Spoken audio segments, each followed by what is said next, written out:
We have this from the Post Millennial. Mm-hmm. She said, hey, Trump supporters, skip poll lines at election 2016 and text in your vote. Text votes are legit, or vote tomorrow on Super Wednesday. So text votes are legit. Should have put her in criminal territory relative to what this guy did. And there's his too. This one just says, avoid the line, vote from home, text Hillary. I'm with her, go Hillary. And it's a meme. It's a joke. And the funny thing is, this is 2020. When did he post that? That was 2016. But was it after hers?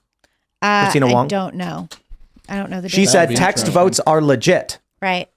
I suppose the argument is she didn't include a number to call, or did she? Because it's a video. Yeah, well, there's a video, but the video was taken down, which work. is why we have that. Which is why we just have her screenshot.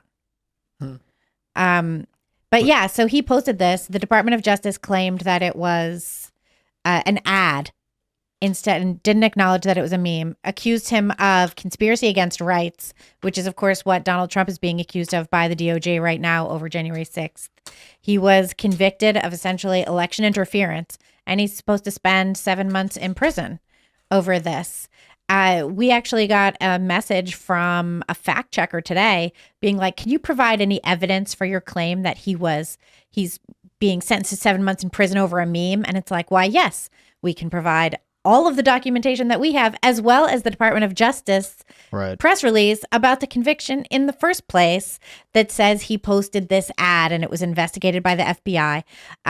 It's absolutely insane, but it's another First Amendment rights issue. And we have had so many of these recently. We see in the cases against Donald Trump where he's being slapped with gag orders. He's not allowed to speak publicly about various elements of the case. And it's basically because the prosecutors don't like getting made fun of on Truth Social. That's the issue. They don't like that. They feel, they feel insulted.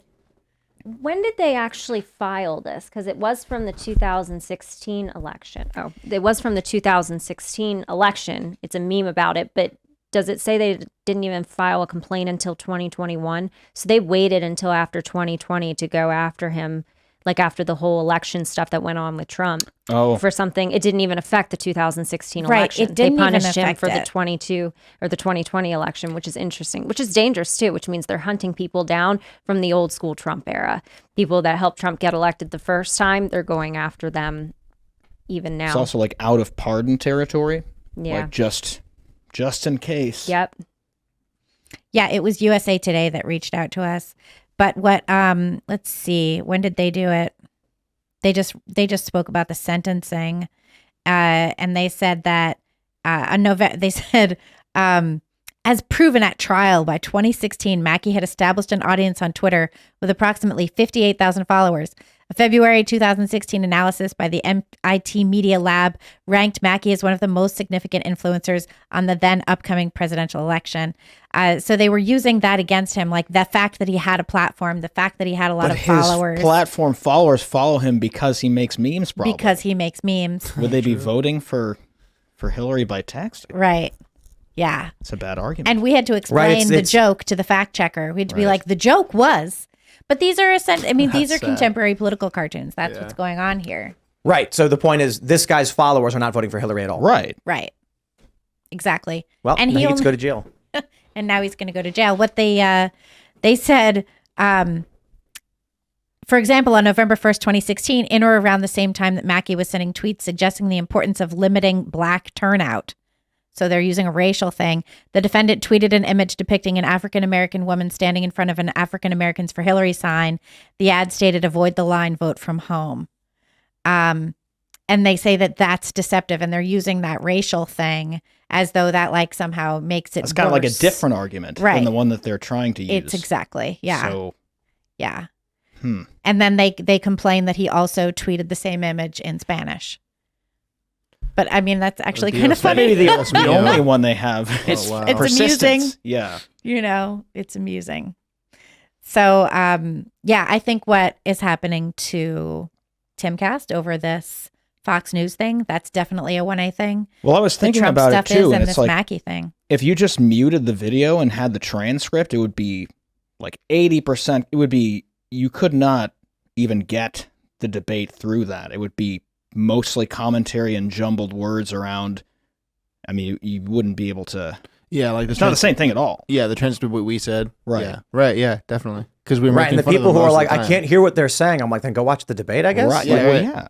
Yeah, we can just go turn on ABC yourself. You know, it's the same. But thing. this thing with Douglass Mackey is a whole other thing. I mean, 2024 is going to get nuts. I strongly recommend everybody watch this morning's Culture War. If you did not, you need to. It was with Dr. Robert Epstein and Robert Bose. And we were discussing, mostly it was Dr. Epstein discussing what Google does. And you got to watch it. 2 hours of him breaking down how Google's cheating. Yep. Google's cheating on the election. Well, so it's really, really simple. He said that they have hard data tracking this, admissible in court, provable. On election day, 100% of Democrat voters get a notification, go vote. Really? And 59% of Republicans get the same thing. That is enough. It doesn't matter if, and I think that may have been Facebook. One of the big tech companies had done something like this. It doesn't matter if they control what you see or hear. All that matters is they remind you. On the day of, Republicans get, don't forget to go buy pizza and wings today. Don't miss out on the new, imagine this. It's election day, and you wake up in the morning, you're like, am I forgetting something? And you look at your phone, and you're a Trump supporter, and it says, major discount at wing store and huge party available. Get, 10-cent wings today. And you're like, whoa. You call your buddies like, hey man, they got 10-cent wings. We should go hang out and, and watch the game and like, let's go. And then totally forgetting it's election day. And the Democrats wake up and look at their phone and it says, go and vote right now. And they go, oh, that's right. Voting today. That's all it takes. If they can get 5% of Republicans not to vote by doing something like that, it's done. Yeah, that's enough. Yep. And between that and the intensive suppression that there was in 2020 of anything that would indicate Joe Biden was a giant liar with a history of family corruption, Right. True. Okay, so they were putting ads on social media, like reminding Democrats to go out and vote. I wouldn't call Is them that- ads. What were they? Like You get a reminders notification. from Facebook itself? Like, yeah, when you go on Facebook, you've never gotten these? I have. I Oh, have is that like- gotten maybe them. so Like, you're but like it Trump was like, yeah, I guess you're right. But they were think- targeting mostly Democrats. Well, what he was saying is that, I don't know if it was which platform he mentioned did this, but he said Democrats, 100% of the Democrats in their study got notifications to go vote, and only 59% of Republicans did. Interesting. Yeah, that's all it takes. And then there's of course the information manipulation, which everyone is mostly focused on, but you got to understand how simple it is. Now, the interesting thing is, he said when Ted Cruz filed a letter, basically calling Google out for this, he said, we watched in Georgia the mechanism by which the bias is created turn off. They're tracking what he said were what they call ephemeral experiences. And this is crazy. Yeah. This is crazy stuff. Here's how it works. Everything you do online, mostly recordable and tracked. You post a tweet, someone can archive it. However, the Google search results that you get will never be repeated. You get that one time, that image that you see on that page is not stored or archived anywhere, and it's gone in a moment. Really? Yeah. Yeah, I mean, it wouldn't be stored.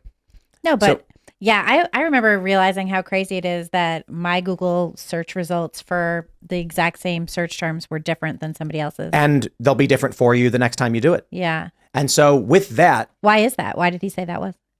well, that's just the nature by which Google operates. When you search, the algorithm will generate a list of possibilities. And if you search again, it may change.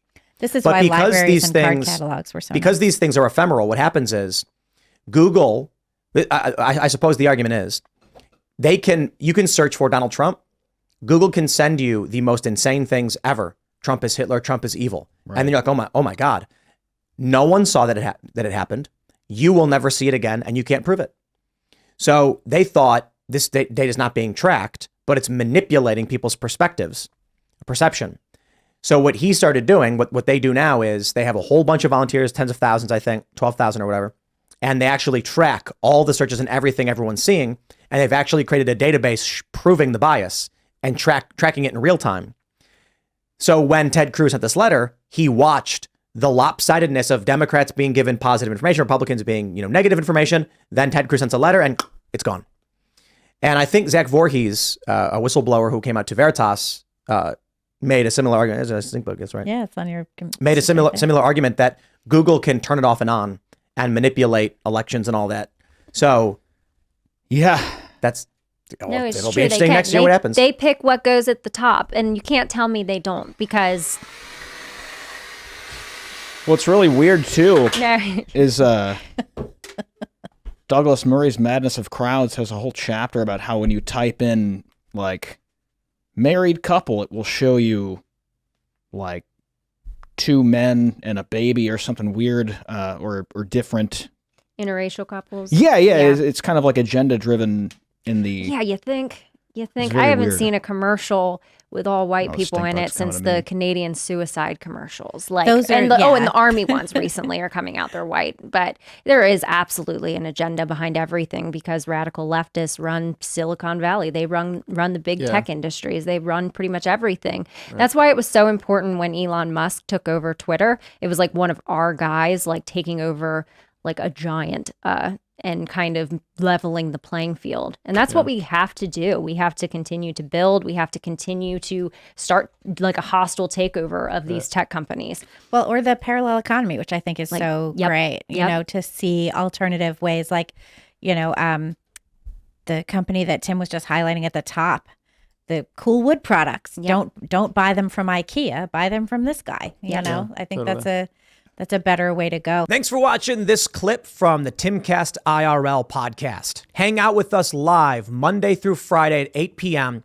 and become a member over at timcast.com for uncensored, members-only shows exclusive. Thanks for hanging out, and we'll see you all next time.